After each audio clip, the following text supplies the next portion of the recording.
एक घना जंगल था जहाँ तरह तरह के जानवर बसते थे।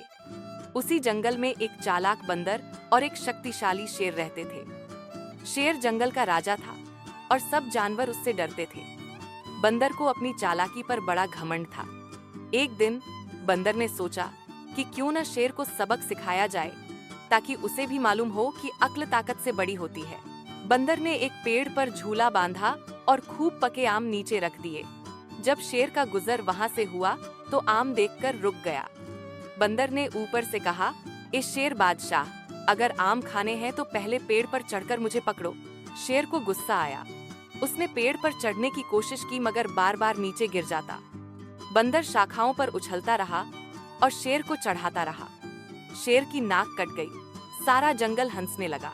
आखिरकार शेर को एहसास हुआ कि ताकत सब कुछ नहीं है, अक्ल भी जरूरी है। उसने बंदर से कहा, आओ दोस्त बन जाएं। तुम्हारी अक्ल और मेरी ताकत मिलकर जंगल में अमन रखेंगे। बंदर ने हंसकर हाथ मिलाया और यूं दोनों दोस्त बन गए। जंगल में फिर कभी किसी ने लड़ाई न की।